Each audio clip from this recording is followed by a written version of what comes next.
صحابہ کرام رضوان اللہ علیہم اجمعین فرماتے ہیں کہ رمضان المبارک کا مہینہ جب شروع ہوتا تھا تو رسول اللہ صلی اللہ علیہ وسلم کی زندگی میں ہمیں 3 چیزوں میں اضافہ محسوس ہوتا تھا۔ وہ 3 چیزیں کون سی تھیں؟ صحابہ فرماتے ہیں کہ اس میں پہلی چیز عبادت تھی، یعنی آپ صلی اللہ علیہ وسلم کی عبادت میں جستجو اور کوشش بڑھ جایا کرتی تھی، یعنی آپ صلی اللہ علیہ وسلم کثرت سے زیادہ عبادت کیا کرتے تھے، عبادت میں اضافہ فرما دیتے تھے۔ آپ صلی اللہ علیہ وسلم کی عام زندگی بھی رمضان کے علاوہ بھی عبادت میں کثرت ہوتی تھی، اور حضرت عائشہ صدیقہ فرماتی ہیں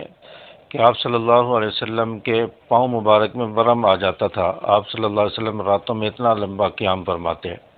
تو رمضان المبارک میں اس میں اضافہ ہو جاتا تھا۔ تو پہلی چیز فرمائی کہ آپ صلی اللہ علیہ وسلم کی عبادت میں جستجو کوشش بڑھ جاتی تھی، زیادہ عبادت فرماتے، اور دوسری چیز فرمائی کہ آپ صلی اللہ علیہ وسلم صدقہ خیرات کرنے میں کثرت فرماتے تھے، آپ صلی اللہ علیہ وسلم بہت زیادہ صدقہ خیرات کیا کرتے تھے۔ حدیث شریف میں آتا ہے کہ آپ صلی اللہ علیہ وسلم رمضان المبارک آتے ہی آپ کی سخاوت اتنی بڑھ جاتی تھی جیسے تیز آندھی چلتی ہے، تیز آندھی جیسے چلتی ہے اتنی یا اس سے بھی زیادہ آپ صلی اللہ علیہ وسلم کی سخاوت بڑھ جایا کرتی تھی، آپ صدقہ خیرات بہت زیادہ کیا کرتے تھے۔ اور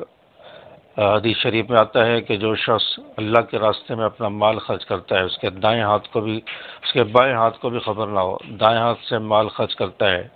اور بائیں ہاتھ کو بھی خبر نہیں ہونے دیتا، اتنا پوشیدگی کے ساتھ خفیہ طریقے سے مال خرچ کرتا ہے۔ حدیث پاک میں آتا ہے کہ یہ شخص قیامت کے دن اللہ کے عرش کے سائے کے نیچے ہوگا۔ اور تیسری چیز فرمائی کہ آپ صلی اللہ علیہ وسلم دعاؤں کے اندر اللہ کے سامنے گریہ زاری بہت زیادہ کرتے تھے، یعنی آپ صلی اللہ علیہ وسلم بہت زیادہ روتے تھے، اللہ کے سامنے گریہ زاری کرتے تھے۔ تو یہ تیسری چیز آپ صلی اللہ علیہ وسلم کی زندگی میں دیکھنے کو ملتی، اس میں اضافہ نظر آتا تھا۔ تو یہ 3 باتیں، 3 چیزیں ایسی ہیں کہ جن پر ہمیں بھی عمل کرنا چاہیے اور ہمیں بھی ان میں کثرت کرنی چاہیے، عبادت میں زیادہ جستجو ہو، ذوق ہو، اور زیادہ سے زیادہ عبادت کرنے کی کوشش کی جائے، نوافل کا اہتمام کیا جائے، اور اللہ کے راستے میں مال خرچ کرنے میں، صدقہ خیرات کرنے میں کثرت کی جائے، اضافہ کر دیا جائے۔ اور تیسری چیز دعاؤں کے اندر اللہ تبارک و تعالیٰ کے سامنے گریہ زاری کی جائے، رویا جائے۔ تو یہ 3 چیزیں ہم اپنی زندگی میں بھی لے کر آئیں جو رسول اللہ صلی اللہ علیہ وسلم کا معمول تھا۔ تو اگر یہ چیزیں ہم اختیار کر لیتے ہیں